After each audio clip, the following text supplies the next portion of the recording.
Hello everyone. आज हम part 5 करेंगे। त्रिकोणमिति के कुछ अनुप्रयोग का पार्ट 5। हम पार्ट 4 तक कर चुके हैं। आज हमारा पार्ट 5 है। तो पार्ट 4 तक हम आपको उदाहरण करा चुके हैं, डेफिनेशन करा चुके हैं अनुमान उन्नयन कोड का, और क्वेश्चन भी थर्ड क्वेश्चन तक हो गया है, यानी प्रश्नावली 9.1 का थर्ड क्वेश्चन तक हम कर चुके हैं और 4 नंबर क्वेश्चन करेंगे। तो चलिए शुरू करते हैं। तो हमारा क्वेश्चन नंबर 4 है, भूमि के एक बिंदु से जो मीनार के पाद बिंदु से 30 मीटर की दूरी पर है, मीनार के शिखर का उन्नयन कोण 30 डिग्री है। मीनार की ऊंचाई ज्ञात कीजिए। मान लीजिए यहाँ पे दिया है भूमि के एक बिंदु से जो मीनार के पाद बिंदु से 30 मीटर है। मान लीजिए यहाँ पे एक बिंदु है, ये एक बिंदु है, और यहाँ से ये 30 मीटर के पाद बिंदु से 30 मीटर का जो ये पाद बिंदु है, यहाँ से जो ये मीनार दिया हुआ 30 मीटर की दूरी पर है। ये जो मीनार यहाँ पे पाद बिंदु से मीनार जो है वो यहाँ से 30 मीटर की दूरी पर यहाँ एक मीनार है। ये जो हमारा 30 मीटर की दूरी हो गई और यहाँ मीनार है। फिर शिखर, मीनार के शिखर का उन्नयन कोण, यहाँ मीनार का शिखर का जो उन्नयन कोण है ये हमारा 30 डिग्री है। 30 डिग्री है। तो हमें फाइंड करना है ये मीनार की ऊंचाई। आधार दिया है, ऊंचाई फाइंड करना है। तो लंब बट्टा आधार किस में होता है? tan थीटा में। इसका नाम दे देते हैं हम ABC। लिखेंगे समकोण त्रिभुज,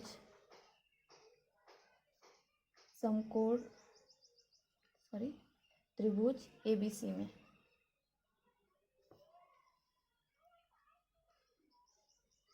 समकोण त्रिभुज ABC में लिखेंगे tan थीटा बराबर, tan थीटा क्यों ले रहे हैं पता है ना? ये आधार दिया हुआ, लंब फाइंड करना, लंब बट्टा आधार हमारा tan थीटा में आता है। तो लिखेंगे tan थीटा बराबर AB लंब हो गया, BC आधार हो गया, AB बटा BC। tan थीटा का मान हमारा है 30 डिग्री। लेकिन 30 डिग्री AB बराबर ये हमें फाइंड करना है, AB ऊंचाई और BC हमारा 30 मीटर है। tan 30 डिग्री का मान क्या होता है? tan 30 डिग्री का मान होता है हमारा 1/√3। तो लिखेंगे 1/√3 बराबर AB की जगह हम h लिख सकते हैं। ये मान लेते हैं ऊंचाई h है, AB जगह AB बार बार लिखने से अच्छा एक लिखेंगे h, और ये 30 मीटर हो गया, ये 30 मीटर। अब इसे क्रॉस मल्टीप्लिकेशन कर देंगे तो हो जाएगा h√3 बराबर 30 मीटर। तो h बराबर क्या होगा? 30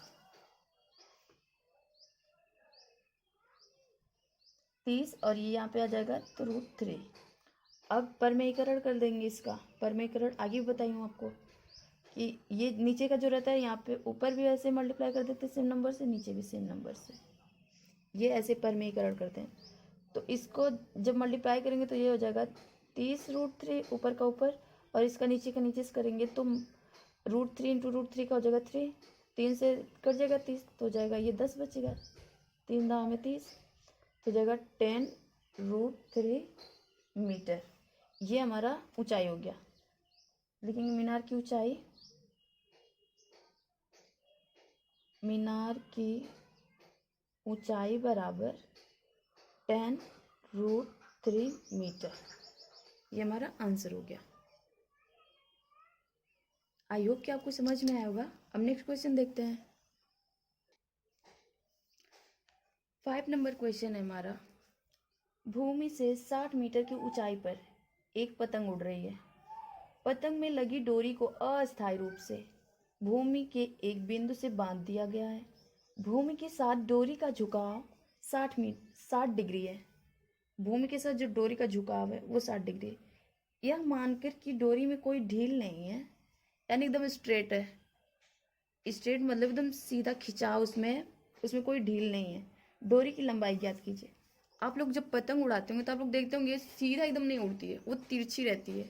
पतंग जब भी उड़ती है वो तिरछी उड़ती है। तो जब तिरछी उड़ी है तो देखेंगे हम, इसमें दिया हुआ है कि अस्थायी रूप से डोरी से बांधी गई है, अस्थायी रूप से भूमि के एक बिंदु से बांध दी गई। मान लीजिए ये भूमि होगी हमारी, ये भूमि हो गया, और यहाँ पे पतंग है, मान लीजिए ये हो गया हमारा पतंग, यहाँ पतंग है, ये पतंग हो गई हमारी। ये पतंग जो है वो यहाँ से इसकी जो ऊंचाई है,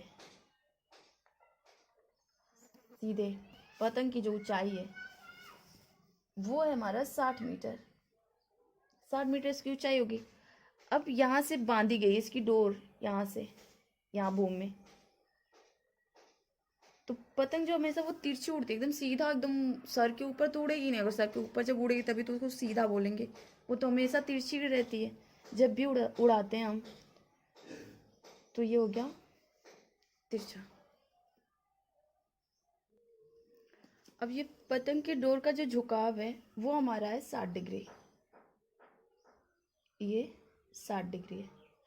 हमें फाइंड करना है डोरी की लंबाई, यानी ये फाइंड करना है, ये डोरी है, इसकी लंबाई फाइंड करना है। तो फाइंड करना है तो चलिए करते हैं। तो हमें आधार मतलब लंबाई दिया हुआ, ये ऊंचाई, लंबाई नहीं, ऊंचाई दिया हुआ है हमें, ये डोरी की लंबाई फाइंड करना है, यानी कड़।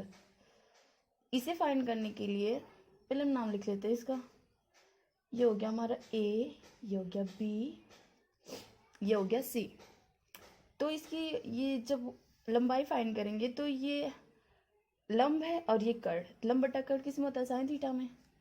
तो लिखेंगे हम साइन थीटा बराबर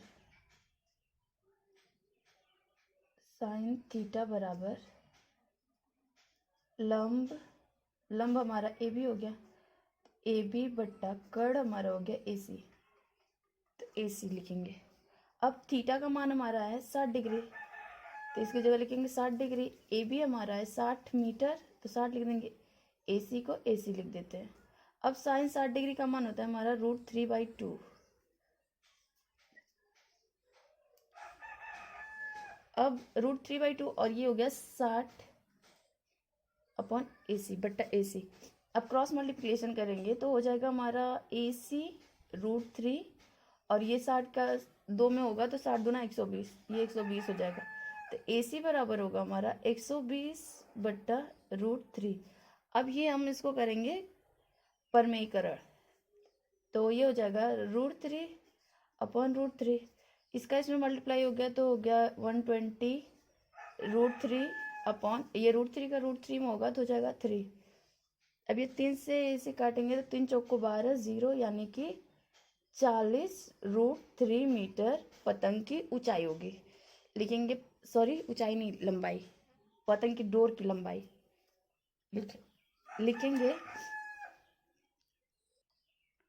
लिखेंगे पतंग के डोर की लंबाई बराबर 40√3 मीटर। ये हमारा आंसर हो गया। आई होप कि आपको ये भी समझ में आएगा। अब नेक्स्ट क्वेश्चन करते हैं। हमारा क्वेश्चन नंबर 6 है, लिख नहीं रहे हैं, बस आंसर करेंगे। क्वेश्चन देख लीजिए आप। 1.5 मीटर लंबा एक लड़का 30 मीटर ऊंचे एक भवन से कुछ दूरी पर खड़ा है। जब वह ऊंचे भवन की ओर जाता है तब उसकी आंख से भवन के शिखर का उन्नयन कोण 30 डिग्री हो जाता है। बताइए कि वह भवन की ओर कितनी दूरी तक चलकर गया है। तो पहले 30 डिग्री से फिर 60 डिग्री हो जाता है। तो चलिए करते हैं इसको भी। क्वेश्चन देख लीजिए आप लोग, ये क्वेश्चन है हमारा। अब आंसर करते हैं। अब इसको सॉल्व करेंगे तो लिखिए, पहले भवन की ऊंचाई देखते हैं। भवन की ऊंचाई जो है वो हमारी है 30 मीटर। ये 30 मीटर जो है हमारा भवन की ऊंचाई है, और उससे कुछ दूरी पर वो लड़का खड़ा है। और जो लड़का है, ये हम बेस पहले बना लेते हैं, ये बेस हो गया। यहाँ से कुछ दूरी पर ये लड़का खड़ा है, तो ये मान लीजिए ये लड़का हो गया, ये लड़का है, ये लड़का है। यहाँ पे ये खड़ा है, और ये जो है ये हमारा जो लड़का है वो 1.5 मीटर है ऊंचा है। तो यहाँ से जब वो ऊंचे भवन की ओर जाता है तो उसकी आंख से भवन की, यहाँ पे खड़ा है, फिर तो जब यहाँ पर खड़ा है तब उसका उन्नयन कोण जो है वो 30 डिग्री पर बनता है। ये जो है ये 30 डिग्री पर पहले बनता है। और ये जब सामने देखिएगा, ये देखिए ये सामने देख रहा है, ये प्रेक्षक प्रेक्षक रे ये जो होगी 36 रेखा होगी ना, प्रेक्षक से जब सीधे प्रेक्षक देखेगा तो प्रेक्षक जो वो लड़का है तो ये सीधे देख रहा है, तो ये हो गया हमारा 36 रेखा। अब दिया है कि जब आगे कुछ दूर जाता है लड़का, भवन से कुछ दूर पर खड़ा है, जब वो ऊंचे भवन की ओर जाता है, यहाँ पे लड़का खड़ा है, जब ये भवन है हमारा, भवन की ओर जब जाएगा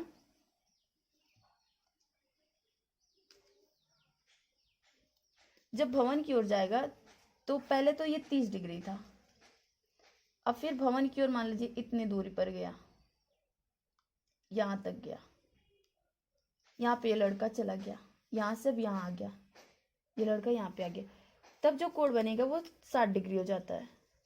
मान लीजिए ये 60 डिग्री यहाँ पे हो जाता है, इसमें दिया हुआ है। तो पहले 30 था, जब भवन की ओर जाता है तो 60 डिग्री हो जाता है। तो बताइए कि भवन की ओर कितनी दूरी तक चल कर गया, यानी कि यहाँ से यहाँ तक कितनी दूरी चल कर गया है। तो ये मान लीजिए यक्स हो गया, यक्स मीटर दूरी तक गया है, और ये 30 दिया हुआ है, तो जब ये यक्स हो तो ये भी तो यक्स ही होगा ना। ये हमारे एक आयत की तरह बन रहा है कि नहीं बन रहा है। जब ये यक्स हुआ तो ये भी यक्स होगा, क्योंकि आयत के आमने सामने की भुजा बराबर होती है। तो ये भी यक्स मान लेते हैं इसको भी। अब इसको सॉल्व करते हैं, सबका नाम लिख लेते हैं। ये हो गया हमारा ए, ये हो गया हमारा बी, ये हो गया सी, ये हो गया डी, और इसको मान लेते हैं ओ, और इसको मान लेते हैं ई। ओके, अब लिखेंगे माना भवन की ऊंचाई ओ ए। ओ ए जो है वो हमारा 30 मीटर है, तो डायरेक्ट लिखते हैं ओ ए बराबर 30 मीटर। लिखेंगे ये भवन है हमारा, तो लिखेंगे भवन की ऊंचाई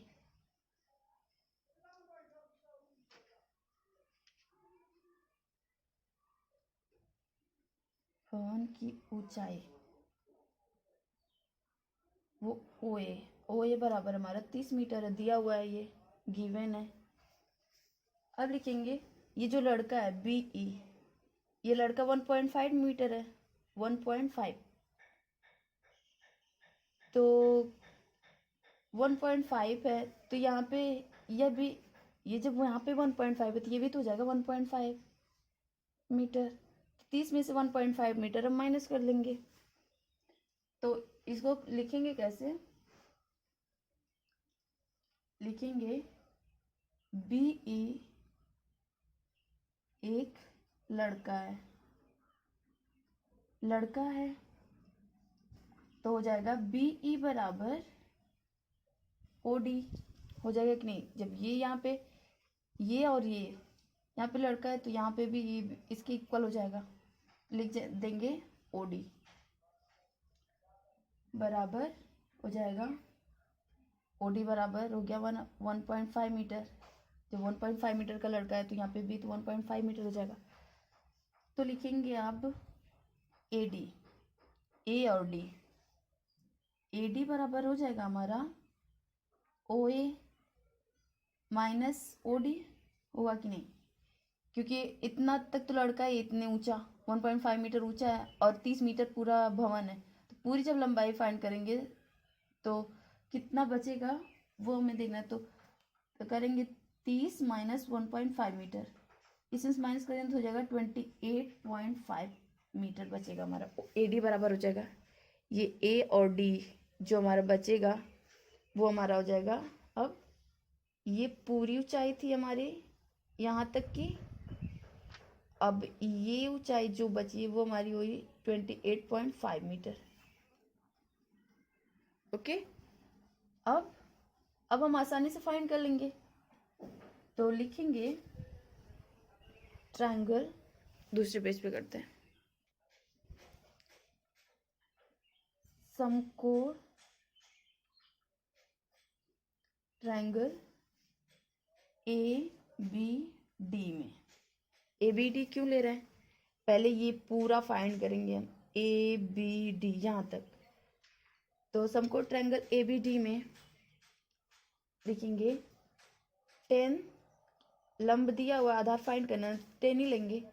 लिखेंगे 10, थीटा की जगह 30 डिग्री रखेंगे क्योंकि ये वाला एंगल ले रहे हैं, तो 30 डिग्री बराबर हो जाएगा ए डी, लंब हो गया, आधार हमारा हो गया बी डी, यहाँ से यहाँ तक हमारा आधार हो गया, तो लिखेंगे बी डी। फिर इसको सॉल्व करें, 10-30 डिग्री का मान क्या होता है हमारा, 10-30 डिग्री का मान होता है हमारा √1/√3। ए डी बराबर हमारा है 28.5 और बी डी को हम बी डी रहने देंगे। अब लिखेंगे बी डी बराबर, इसको क्रॉस मल्टीप्लिकेशन करेंगे तो हो जाएगा हमारा 28.5√3, ये हो जाएगा बी डी। अब हम बी डी पूरा फाइंड कर चुके हैं, अब हम फाइंड करेंगे 60 डिग्री का। लिखेंगे पुनः समकोण ट्रायंगल ए सी डी में, ए सी डी हम लिए ना ट्रायंगल ए सी डी, बस इतना ट्रायंगल अब फाइंड करना है। अब तक ये बड़ा वाला किया, अब ये छोटा वाला करेंगे। ओके, तो यही हम लिए ट्रायंगल ए सी डी में। ट्रायंगल ए सी डी में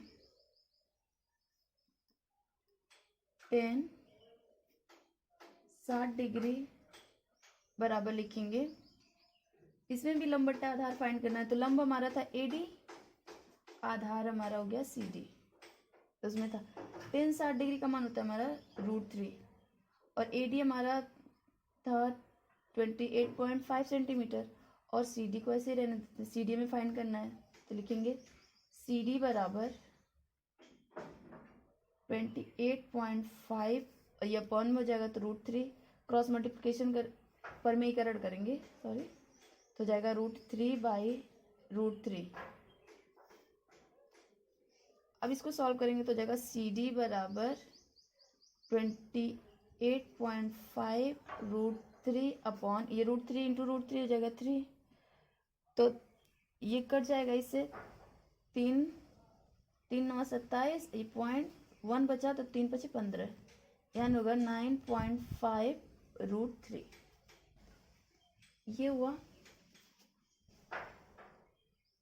अब लिखेंगे हमें फाइंड करना था बेस, यानी आधार फाइंड करना था। तो लिखेंगे हम, लिखते हैं अब बी सी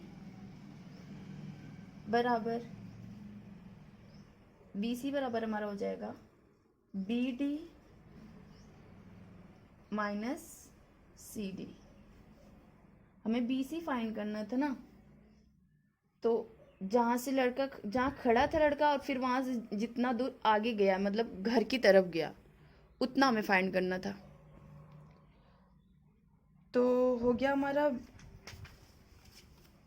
तो बी डी हम फाइंड किए थे, तो आया था हमारा 28.5 मीटर, माइनस सी डी हमारा यहीं पे आ गया 9.5√3, यहाँ पे भी √3 था, ये माइनस है। अब इसको माइनस करेंगे,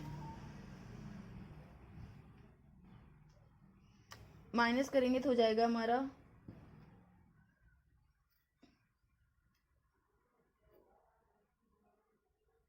9, इसमें से 5 माइनस करेंगे तो ये 0 जाएगा, फिर 0.18 में से 9 जाएगा तो हो जाएगा 9 9 18, तो यानी 9, और ये बचा हमारा 1, यानी 19√3। इसको ऐसे लिखेंगे 19√3 मीटर।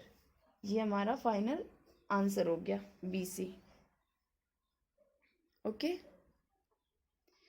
B और C यही ना हमें फाइंड करना था, तो ये हम फाइंड किए BC लिए, तो BC बराबर लिखे हम BD, ये पूरा लिए BD और फिर माइनस CD किए हैं। जब पूरा में से इतना माइनस कर देंगे तो हमें ये फाइंड हो जाएगा। जब ये पूरा में से BD में से ये इतना माइनस कर देंगे तो हमें यही फाइंड करना था, तो ये फाइंड हो गया हमारा। तो आंसर हमारा आया था 90, यानी कि इसका वैल्यू जो आएगा वो 19√3 मीटर x का। ओके, आई होप कि आपको ये समझ में आएगा। अब नेक्स्ट क्वेश्चन नेक्स्ट डे करेंगे। अगर आपको वीडियो पसंद आया हो तो please like share and subscribe करिए, और थैंक यू। मिलते हैं नेक्स्ट डे।